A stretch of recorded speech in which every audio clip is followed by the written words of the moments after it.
Hello guys, videos చేసి చాలా రోజులు అవుతుంది. అండ్ రీజన్ ఏంటి అంటే నేను చాలా చిన్న ట్రిప్కి వెళ్ళాను అనమాట నా ఫ్యామిలీతో కలిసి, డెవోషనల్ ట్రిప్. సో వీడియోస్ చేద్దామనే తీసుకుని వెళ్ళాను, మైక్ తీసుకెళ్ళాను, కెమెరా అన్ని తీసుకెళ్ళాను. బట్ అస్సలు కుదరటానికి ఛాన్సే దొరకలేదు. సరే, సో డీటెయిల్స్ లోకి వెళ్ళిపోదాం. అండ్ నేను లాస్ట్ థర్స్డే చేసిన video, and so last Friday నుంచి ఈ ఫ్రైడే వరకు ఏం జరిగింది అనేది ఒక హైలైట్స్ లో క్లియర్ కట్ గా మాట్లాడేసుకున్నాం. సో ఈసారి వీడియో కొంచెం డిఫరెంట్ గా ట్రై చేయబోతున్నాను. సో ప్లీజ్ లైక్ చేయండి, షేర్ చేయండి, సబ్స్క్రైబ్ చేయండి నా ఛానల్ ని. సన్నీ ఓపెన్ చేస్తారని అనుకుంటున్నాను. Thank you so much. Thank you. Sanjana గారి క్లోత్స్ దొంగతనం ఎన్నిసార్లు చూడాలి ఇదే కంటెంట్, ఇదే దొంగతనం, ఎన్నిసార్లు సార్ బోర్ కొట్టేసింది మాకు. అండ్ సంజన గారు పక్కన వాళ్ళు ఎలా బయటకు తెప్పియాలి, వాళ్ళని పక్కన వాళ్ళు గేమ్ ఎలా బయటకు తెప్పియాలని చెప్పేసి ఆమె గేమ్ మర్చిపోతుందేమో అని నాకు అనిపిస్తుంది. ఎందుకంటే మాట్లాడినప్పుడల్లా దొంగతనం చేసి వాళ్ళు ఎలా రియాక్ట్ అవుతారని చూడాలనుకుంటున్నాను, వీళ్ళు ఎలా రియాక్ట్ అవుతారని చూడాలనుకుంటున్నాను. సార్ మాకు ఇన్ని రియాక్షన్లు, మీ రియాక్షన్ చూపించండి, ఫస్ట్ ఆల్ మీ గేమ్ చూపించండి. మీ గేమ్ మర్చిపోతున్నారేమో నాకు అనిపిస్తుంది. అండ్ ఇందులో మళ్ళీ తోడు దొంగల్లాగా ఇమాన్యుయల్ లోకల్ శ్రీజ నువ్వు కూడా ఆమె కంటే ఇంకా కంటెంట్ కోసం ఏదో చేయాలనుకుంటాను. మధ్యలో మీకెందుకు దూల పని? సో వీళ్ళు దూల పని చేయించుకొని వీళ్ళు ఇరుక్కున్నారు క్లియర్ గా. అండ్ నెక్స్ట్ దివ్య గారి ర్యాంకింగ్స్ అండి, నాకు ఒకే అనిపించింది. ఓకే ఒకే ఒక ర్యాంకింగ్ దగ్గర నాకు చాలా అంటే చాలా తేడా కొట్టింది. ఏంటి అంటే పవన్ గారి ర్యాంకింగ్ 4th ఇచ్చారు మరీ దారుణంగా. అది అస్సలు నచ్చలేదు నాకైతే. ఒకే ఒక కెప్టెన్సీ టాస్క్ కోసం 4th ర్యాంకింగ్ అంటే మీకు ఇంకా గేమ్ ఏమీ చూడాల్సిన అవసరం, ఒకే ఒక కెప్టెన్సీ తను వదులుకొని మళ్ళీ గెలుచుకున్నాడు అని చెప్పేసరికి మీకు ర్యాంకింగ్ 4th ఇస్తారు. నాకు అర్థం కాదు. ఇంకా అంటే ఆయన బిహేవియర్ అవసరం లేదు, ఆయన ఏం చేస్తున్నాడు అవసరం లేదు, ఎమోషనల్ గా ఆడుతున్నాడు గేమ్, లేకపోతే టాస్క్ లాగా ఆడుతున్నాడు, లేకపోతే ఎవరి కోసం ఆడుతున్నారా, లేకపోతే అసలు కనపడుతున్నాడా లేదా, ఏం పట్టించుకోబాకండి. ఓన్లీ ఒక్క దాని గురించి పెట్టడం అనేది నాకు ఎందుకు రాంగ్ అనిపించింది. కొన్ని జడ్జిమెంట్స్ మిస్జడ్జ్ చేసిందేమో నాకు అనిపించింది. లైక్ పవన్ ని 4th ఇవ్వటం అండ్ తనుజ గారిని 5th ఇవ్వటం, ఇలాంటి కొన్ని క్యాలిక్యులేషన్ మిస్ అయిందేమో అనిపించింది నాకు. నెక్స్ట్ వచ్చేసరికి ఇమాన్యుయల్ గారి కెప్టెన్ అవటం నాకు చాలా అంటే చాలా బాగా నచ్చింది ఆ గేమ్ కూడా. బట్ అందుట్లో ఇంకా బాగా మెచ్చుకోవాల్సిన పర్సన్ ఎవరైనా ఉన్నారు అంటే అదైతే బర్నీ గారిదే. ఎందుకంటే అందరూ టార్గెట్ చేసినా కూడా ఆయన బాగా ఆడి ఆ రన్నర్ అప్ దాకా వచ్చాడు అంటే ఇట్స్ గ్రేట్ థింగ్ అనమాట. సో నాకైతే చాలా బాగా అనిపించారు ఆ గేమ్ లో బర్నీ గారు. నెక్స్ట్ ఇట్స్ క్లియర్ థింగ్ అండి, బిగ్ బాస్ ఇన్ని సీజన్ చూసిన వాళ్ళు ఎవరికైనా అర్థమైపోయింది సంజన గారిని సీక్రెట్ రూమ్ లో పెట్టబోతున్నారు అని చెప్పేసి ఈజీగా చిన్న పిల్లోడని చెప్పేస్తాడు. అందుకని వాళ్ళు ఈజీగా సంజన గారిని నామినేట్ చేశారు. బట్ వాళ్ళు చేసిన మిస్టేక్ ఏంటంటే సంజన గారిని నామినేట్ చేసి సంజన గారిని హైలైట్ చేశారు. నెక్స్ట్ సంజన గారిది అండ్ హరీష్ గారిది ఇక్కడ ఇద్దరిది మిస్టేక్స్ ఉన్నాయి. క్లియర్ గా నా ఒపీనియన్ అయితే ఇద్దరిది మిస్టేక్స్ ఉన్నాయి. ఎందుకంటే సంజన గారు ఎప్పుడైతే తన హుడీ 3 రోజులు 4 రోజులు వేసుకోలేదు, ఇలాంటి అని అన్హైజెనిక్ మాటలు ఏదైనా మాట్లాడుతున్నారో అది కూడా ఫుడ్ గురించి మెయిన్ గా మీరు ఆ రోజు చెప్పేయాలి. ఎప్పుడైతే ఆయన హుడ్డీ మార్చట్లేదు అప్పుడే చెప్పేసి సార్ మీరు హుడ్డీ మార్చుకోండి, లేకపోతే ఏదో ఒకటి చేంజ్ చేసుకోండి, మాకు తినబుద్ధి కావట్లేదు, లేకపోతే మేము అది అన్హైజెనిక్ గా కనపడుతుంది అని చెప్పేసి ఆమె అప్పుడే చెప్పాలి. ఎందుకంటే అది ఫుడ్ గురించి కాబట్టి, అది కూడా మిగతా వాళ్ళందరూ తింటున్నారు కాబట్టి. అలా స్టేజ్ మీదకి వచ్చి టెలివిజన్ ముందు, నేషనల్ టెలివిజన్ ముందు అన్హైజెనిక్, మీరు 4 రోజుల నుంచి హుడీ మార్చుకోలేదు, అది ఇది అని చెప్పడం అనేది నాకు ఎందుకో రాంగ్ అనిపించింది సంజన గారిది. అండ్ హరీష్ గారు అక్కడ మాట్లాడకుండా, డిఫెండ్ చేసుకోకుండా కామ్ ఉండి, ఎందుకంటే ఆమె లోపలికి వస్తారని హరీష్ గారికి తెలుసు క్లియర్ గా. ఎందుకంటే ఆయన పంపించేటప్పుడే చెప్పాడు సార్ అది సీక్రెట్ రూమ్ లో పెడతారా మళ్ళీ వస్తుందని చెప్పేసి. సో వదిలేసి ఉంటే ఆ టాపిక్ ని నాకు ఎందుకు బాగుండేది అనిపించింది అక్కడ స్టేజ్ మీద. ఎందుకంటే రెస్పెక్ట్ ఇవ్వాలి, వెళ్ళిపోయే వాళ్ళకి రెస్పెక్ట్ ఇవ్వాలి కాబట్టి అక్కడ మాట్లాడకుండా, డిఫెండ్ చేసుకోకుండా లోపలికి వచ్చిన తర్వాత డిఫెండ్ చేసుకుని ఉంటే బాగుండేది. అండ్ డిఫెండ్ చేసుకున్న పాయింట్స్ కూడా సేమ్ అదే బాట అండి. ఆయన ప్రాబ్లం ఏంటి అంటే సామెతలు సరికి సాక్రిఫైస్ అని హ్యాట్ సాఫ్ట్ రీతు గారు, హ్యాట్ సాఫ్ట్. ఎందుకంటే మిగతా వాళ్ళు ఈ సాక్రిఫైసెస్ పెద్దగా అయినా కూడా మనకి ఎందుకు వీళ్ళు ఇంత దీనికే కదా అనిపిస్తుంది కొంచెం ఎవరికైనా, లైక్ చాలా చిన్న బిట్ అయినా. బట్ హెయిర్ అనేది ఒక 3 months అంటే తన షోలో ఉన్నంత వరకు రాదు. వాళ్ళు షోలో ఎంత అందంగా చూపించు, నేను హరీష్ గారిని పొగిడింది అగ్ని పరీక్షలో కూడా ఇందుకే. ఆయన హెయిర్ కట్ చేయించుకొని మళ్ళీ ఆ గుండుతోనే మొత్తం షో అంతా ఉండటం అనేది ఇట్స్ బిగ్ థింగ్. అందుకనే ఆ రోజు అప్పుడు ఆయన్ని పొగిడాను. ఇప్పుడు నేను రీతిగాని పొగడడం కూడా రీజన్ ఇదే. హెయిర్ అనేది చాలా అంటే చాలా పెద్ద థింగ్ ఆడవాళ్ళకి. అలాంటి తను వదులుకొని 3 months అదే హెయిర్ తో అదే బాయ్ కట్ తో ఉండబోతుంది అనేది చాలా చాలా పెద్ద సాక్రిఫైస్ సంజన గారు లోపలికి రావడానికి. అండ్ నెక్స్ట్ ఇది బిగ్గెస్ట్ ఛాన్స్ అండి లోపల ఉన్న హౌస్ మేట్స్ వాళ్ళ ఆట తీరును మార్చుకోవడానికి బిగ్గెస్ట్ ఛాన్స్ ఆడియన్స్ క్వశ్చన్స్ ద్వారా. అండ్ ఇప్పటికీ ఆట తీరు మార్చుకుంది ఎవరు అని లాస్ట్ లో చెప్తాను. బట్ క్లియర్ హింట్స్ ఇచ్చింది ఎవరికంటే పవన్ కి, రీతుకి క్లియర్ హింట్స్ ఇచ్చారు. మీరు మీ లవ్ స్టోరీని ఆపేయండి, మీది అది లవ్ స్టోరీయో లేకపోతే ఫోర్స్డ్ గా కనపడుతుంది అని చెప్పేసి బయటి జనాలకి అది న్యాచురల్ గా కనపడట్లేదు. లేకపోతే మీ గేమ్ ని మీరు ఇండివిజువల్ గా ఆడండి, ఒకరి మీద ఒకరు పెట్టుకొని ఆడబాకండి.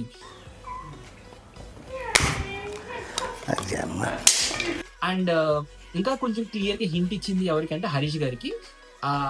మీరు ఆట తీరుని మార్చుకోవాలి, మీరు మాట్లాడే మాటలు మార్చుకోవాలి. ఆయన ఒక స్మైల్ ఇచ్చి థ్యాంక్స్ అని చెప్పేసి ఒక సంస్కారంగా పెట్టేస్తారు ఆయన. సో అదే చేశాడు ఆయన ఎప్పుడు కూడా. నెక్స్ట్ ఇంకా ప్రియా ఎలిమినేషన్ అండి. It's emotional episode, emotional elimination అని చెప్పాలి. ఎందుకంటే ఆ అమ్మాయి ఆట తీరు మార్చుకుంది లాస్ట్ 1 week నుంచి. ఆ అమ్మాయి ఆట తీరు, యాటిట్యూడ్ ఇవన్నీ ఎప్పుడు వచ్చినాయి అంటే యాజ్ ఎ ఓనర్ గా ఫుడ్ మానిటర్ ఉన్నప్పుడు అందరు కలిసి టార్గెట్ చేసి నువ్వు తప్పు చేసావు, నువ్వు అది అని చెప్పేసి అందరు ఆ అమ్మాయిని ఆ మీద పడటం వల్ల ఆ యాటిట్యూడ్ అనేది, ఆ మాట తీరు అనేది, ఆ సిచ్యువేషన్స్ అనేది అన్ని ఆ అమ్మాయికి అగ్నెస్ట్ గా అయిపోయాయి. బట్ లాస్ట్ 1 week అయితే నాకు ప్రియా గారు అంత నెగిటివ్ ఏమి కనపడలేదు. అండ్ ఈవెన్ షీజా అండ్ ప్రియా కూడా సపరేట్ ఇండివిజువల్ గేమ్స్ కనపడినాయి కాబట్టి మేబీ ఇంకా అది ఫస్ట్ వీక్ గ్రజ్ ఇంకా అందరికి ఉంటది కాబట్టి ఆడియన్స్ కి ఇంకా తప్పులేదు, ఇంకా తప్పదు. ఇంకా ఉన్న వాళ్ళలో అయితే ఇంకా తనే ఎలిమినేట్ అవ్వాలి. అండ్ ఫ్లోరా కూడా ఇమ్యూనిటీ రావటం అనేది ఆ అమ్మాయికి చాలా పెద్ద డిసడ్వాంటేజ్ అయిపోయింది. మండే స్టార్ట్ అయింది. వీళ్ళ సంజన గారి ఇష్యూస్ నాకు తెలిసి దొంగతనం చెయ్యొద్దు అన్న దానికి రివర్స్ లో ఏదో ఒకటి చెయ్యాలి కంటెంట్ అని చెప్పేసి మళ్ళీ ఫుడ్ మీద పడింది ఆమె. ఆ పోప్ అనే విషయం అసలు ఎంత సిల్లీ విషయం నాకు తెలిసినంత వరకు. బట్ అక్కడ పాయింట్ పోప్ అనేది కాదు, పాయింట్ వచ్చేసరికి జైల్. నైట్ పూట డెమోన్ వెళ్ళి మిమ్మల్ని జైల్లో వేస్తాను అని డైరెక్ట్ గా బిగ్ బాస్ లాగా అథారిటీ చూపించి అనేది ఆమె కాలింది. ఫస్ట్ ఆఫ్ ఆల్ గట్టి కాలింది. ఉన్న వాళ్ళలో పెద్దోళ్ళు ఎవరు మాట్లాడుతూ రావట్లేదు. ఎవరికి పెద్దోళ్ళు అంటే సుమన్ శెట్టి గారు ఏమన్నారు మీకు క్లియర్ గా చూసారు ఎపిసోడ్ లో. కుక్కల్లాగా వీళ్ళు ఎదురు పడుతున్నారు. సుమన్ శెట్టి బయట రావట్లేదు అని చెప్పేసి. సిచ్యువేషన్ ఏదైనా కాదేమనండి, నేను సిచ్యువేషన్ గురించి మాట్లాడట్లా, నేను అనేది ఓన్లీ మాటల గురించి. ఒకరు తప్పు ఉండొచ్చు, ఒకరు రైట్ ఉండొచ్చు. మాటలు కొన్ని జారకూడదు. అవి జారేస్తున్నారు వీళ్ళు, అవి వదిలేస్తున్నారు ఈజీగా. సో ఒకళ్ళు సుమన్ శెట్టి గారు, ఇంకోటి సంజన గారు చాలా అంటే చాలా దారుణంగా మాటలు మాట్లాడారు. అమ్మ అన్నారు, అమ్మాయి అన్నారు, ఏయో పిచ్చి మాటలన్నీ మాట్లాడేశారు.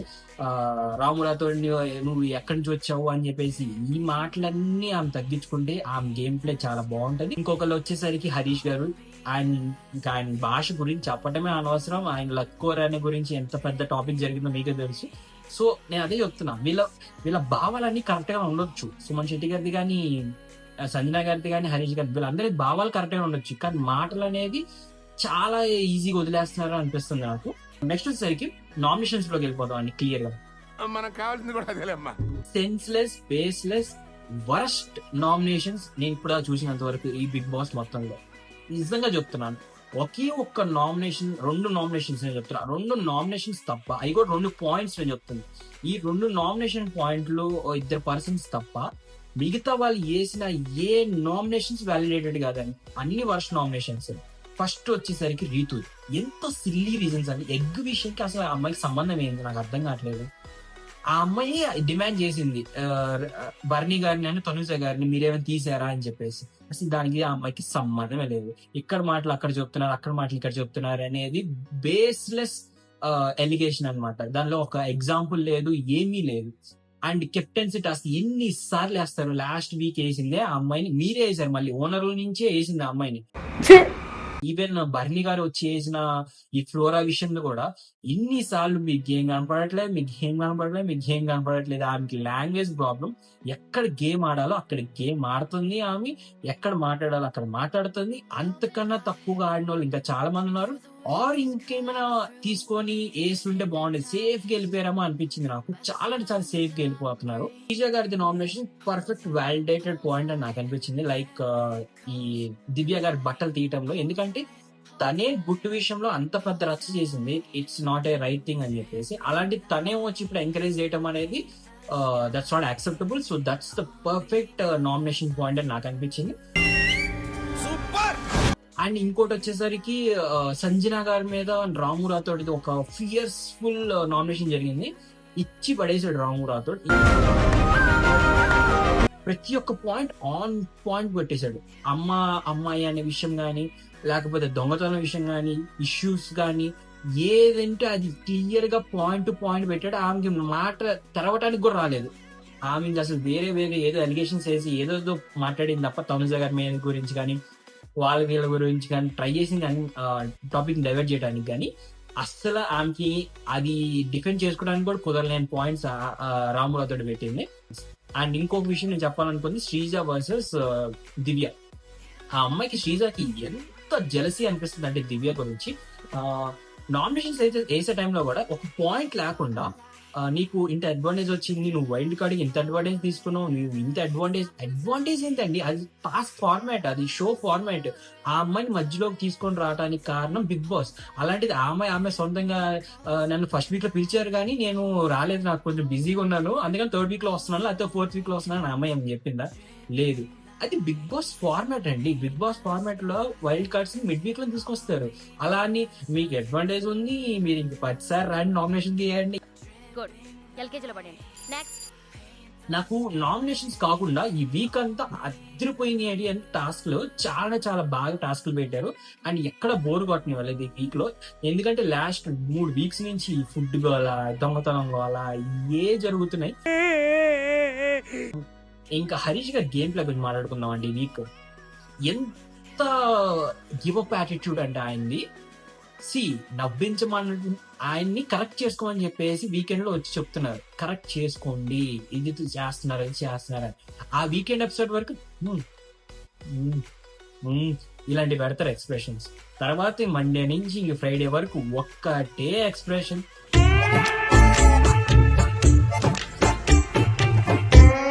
ఏ ఎక్స్ప్రెషన్స్, ఏ యాటిట్యూడ్, ఇదే ఒక మూలకెళ్ళి కూర్చుంటారు. ఏమైంది అంటే వీళ్ళందరికీ ఏమైనా మైండ్ లో ఏదో పడిపోయినట్టుంది. వీళ్ళందరూ ఒక జనాల మధ్యలో ఒక మూలకెళ్ళి కూర్చుని ఒక లోన్లే కనపడితే జనాలందరూ సింపతితో ఓట్లు వేస్తారని ఏదో ఒక మైండ్ లో పడిపోయినట్టు అని అనిపిస్తుంది. నాకు అనిపిస్తుంది. ఆ యాటిట్యూడ్ మార్చుకోవాలి. జనాలు ఒకప్పుడులాగా లేరు. క్లియర్ గా ఇప్పుడు చూస్తున్నారు, 24/7 చూస్తున్నారు. ఎపిసోడ్ చూస్తే మీరు అనుకున్నట్టు ఓకే, పాపం ఎపిసోడ్ మొత్తంలో జాలి కనబడుతున్నాడు, వేసేయచ్చు ఓట్లు అనుకోవచ్చు. ఇప్పుడు 24 గంటలు చూస్తున్నారండి మిమ్మల్ని. మీకు అర్థమైపోయింది బయట జనాలకి మీరు కావాలని లోన్లీ కూర్చుంటున్నారా, లేకపోతే అది వాంటెడ్ గా చేస్తున్నారా, లేకపోతే ఫోర్స్డ్ గా చేస్తున్నారా అని చెప్పేసి క్లియర్ గా అర్థమైపోతుంది జనాలకి. మీరు ఇంకా సింపతి డ్రామాలు ఇవన్నీ పనికిరావు బయట జనాలకి. నా ఉద్దేశం ప్రకారం అయితే హరీష్ గారిని పంపించేయండి అయ్యా ప్లీజ్. ఎందుకంటే ఆయన గేమ్ ఆడట్లేదు, గివప్ ఇచ్చేసాడు. ఆయన ఎప్పుడో ఇచ్చేసాడు గివప్. ఎప్పుడైతే సంజన గారు స్టేజ్ మీదకి వచ్చి మీరు ఆ అమ్మాయిల్ని తక్కువగా చూస్తారు అని చెప్పేసి, స్టేజ్ మీద కాదు, లైక్ సాటర్డే ఒక ఎపిసోడ్ లో మీరు అమ్మాయిలు తక్కువగా చూస్తారు అన్నప్పుడే ఆయన గివప్ ఇచ్చాడు గేమ్. అప్పుడే అయిపోయింది ఆ గేమ్ కథం అక్కడే. ఆయన ఏంటంటే మైండ్ లో ఒకటి పడిపోతే ఇంకా అదే పట్టుకొని లాగుతా మన పెద్దోళ్ళు ఉంటారు కొంతమంది, లైక్ ఎప్పుడో జరిగిన సిచ్యువేషన్ ఇంకా పట్టుకొని లాగుతా ఉంటారు చూడండి. ఆ మెంటాలిటీ ఆయనది. ఆ మెంటాలిటీకి బిగ్ బాస్ కి అస్సలు సెట్ కాదు. అండ్ నెక్స్ట్ వచ్చేసరికి Kalyan and Emmanuel the heroes of this week అండి. నా ఉద్దేశం ప్రకారం the heroes, clearly the Kings అని చెప్పొచ్చు. ఎందుకంటే game planning, strategy, hard work అన్ని వాళ్ళ ఫేవర్ లో ఉన్నాయి. అన్ని అదరగొట్టేశారు. కంటెంటర్స్ తీసుకోవడం దగ్గర నుంచి అక్కడ మటన్, లగ్జరీ ఫుడ్ ఏమైనా తీసుకుంటాడేమో తొందరపడి నేను అనుకున్నా. అంటే పాత కళ్యాణ్ చూసినప్పుడు నాకు అనిపించినప్పుడు, ఎందుకంటే తనకి కొంచెం గేమ్ ఎటాలతో తెలియదు, కనపడ్డు, గేమ్ ఆడటం రాదు, ఇలాంటివన్నీ ఉన్నాయి.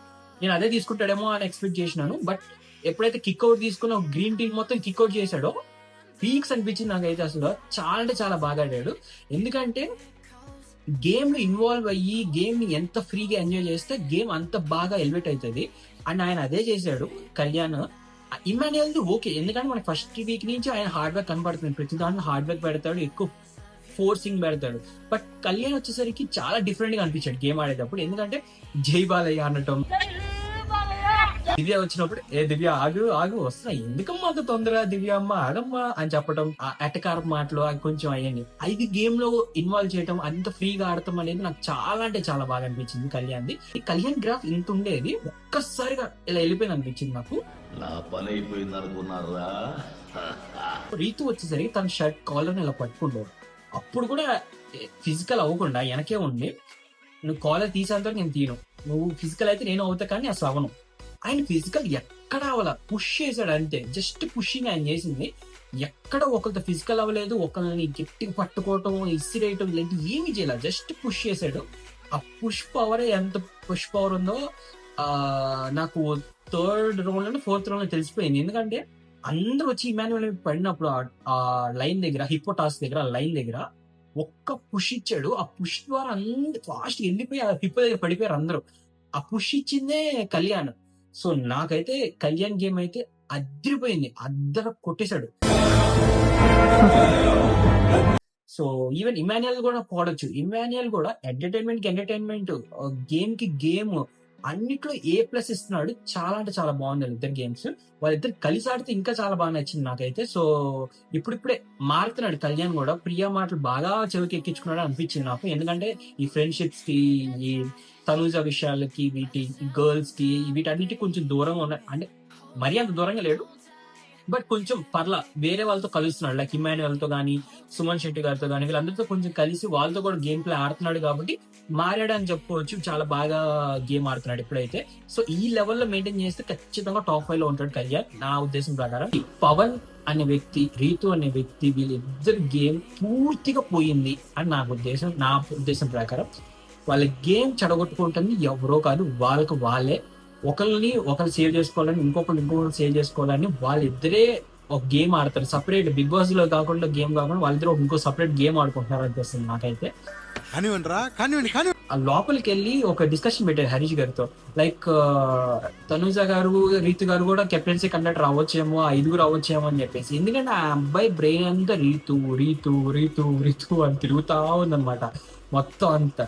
సో ఇంకా రీతు తప్ప ఇంకెక్కడ ఏది ఈ విషయం కనపడట్లేదు. అది మీకు క్లియర్ గా ఈ కెప్టెన్సీ టాస్క్ లో దాని గురించి మాట్లాడుతాను. ఈ ఎగ్ మళ్ళీ గోల్ స్టార్ట్ చేసిందండి సంజన గారు.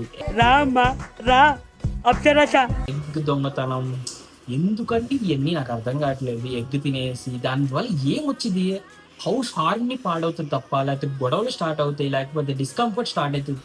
వీటికి తప్ప వాళ్ళు ఒరిజినల్ క్యారెక్టర్స్ బయటకు వస్తాయి. ఫస్ట్ లో మీరు చేశారంటే ఒక దాని అంటే ఒక కారణం ఉంది, దానికి ఒక పర్పస్ ఉంది.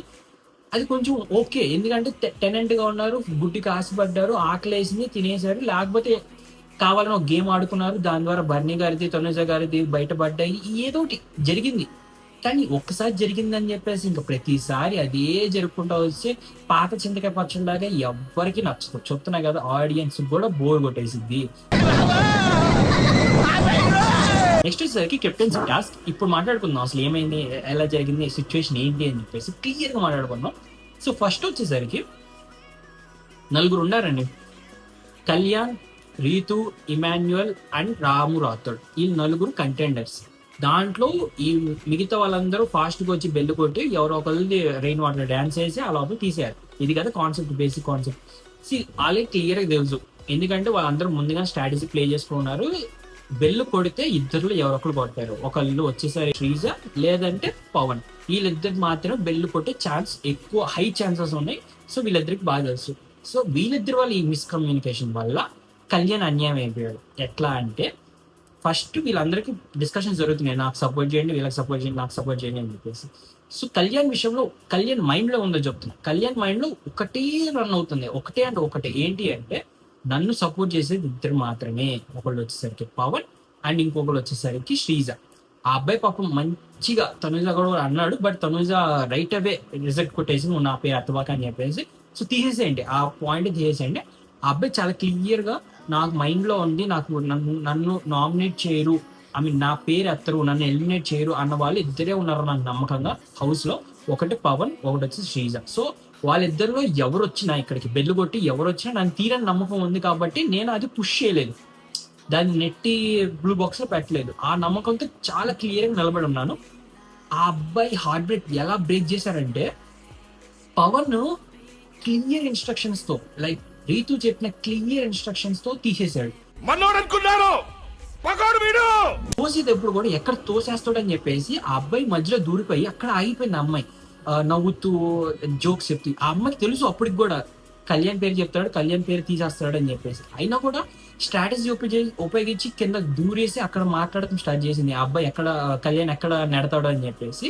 అసలు వెరీ వెరీ కన్నింగ్. ఎవరురా నువ్వు ఇంత టాలెంటెడ్ ఉన్నావు? అదంతా అయిపోయిన తర్వాత లోపలికి వెళ్ళి నన్ను క్షమించు, నన్ను సారీ, ఐఎమ్ వెరీ సారీ చెప్పి ఎవరండి ఒప్పుకునేది? ఆ అమ్మాయి బతిమలాడుతుంది, అంతా జరిగింది, పాపం అనిపిస్తుంది కొంతమందికి, కొంత సెక్షన్ ఆఫ్ పీపుల్ కి పాపం అనిపిస్తుంది. But that's not a right situation నా ఉద్దేశం ప్రకారం. ఒక హీట్ ఆఫ్ ద మూమెంట్ లో అంత నమ్మకం పెట్టుకున్న వ్యక్తుల మీద సడన్ గా వచ్చేసరికి వెన్నుపోటు ఇలా పొడిస్తే హార్ట్ ఎంత బ్రేక్ అవుతుంది అంటే అంత బ్రేక్ అవుతుంది. ఆ బ్రేక్ లో ఉన్నప్పుడు, అంత హార్ట్ బ్రేక్ లో ఉన్నప్పుడు ఎన్ని గెలికి సారీ నేను చెప్పింది అర్థం చేసుకో, మా స్ట్రాటజీ ఇది అని చెప్పి ఎవ్వడికి ఎక్కదు. పిచ్చి బాగా ముదిరిపోయిందిరా మీకు.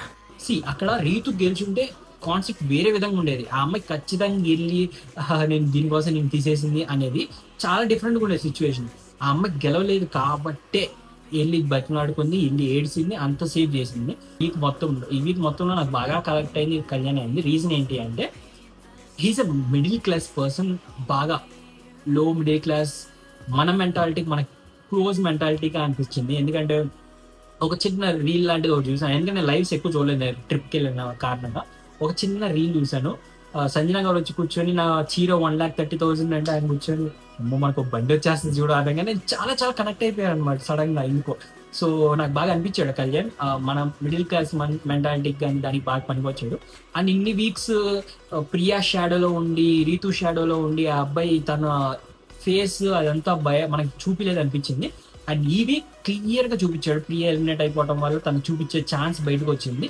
అండ్ రీతుతో ఒక గొడవ అయింది కాబట్టి సేమ్ ఆ గొడవను అలానే మెయింటైన్ చేస్తే బాగుండు అని చెప్పేసి నాకు అనిపిస్తుంది. So that's it for today and that's it for this week అండి. ఈ వీక్ జరిగిన విశేషాలన్నీ ఇవే ఆల్మోస్ట్. అండ్ ఏమైనా మిస్ అయినా ఆర్ ఏమైనా తక్కువ చెప్పినా ప్లీజ్ కమెంట్ బాక్స్లో కమెంట్ చేసి చెప్పండి. అండ్ రేపటి నుంచి మాత్రం కంటిన్యూస్గా ఎవ్రీడే వీకెండ్ ఎవ్రీడే రివ్యూ అయితే ఖచ్చితంగా వస్తుంది. So that's it for today guys. Thank you so much. Sunny signing off.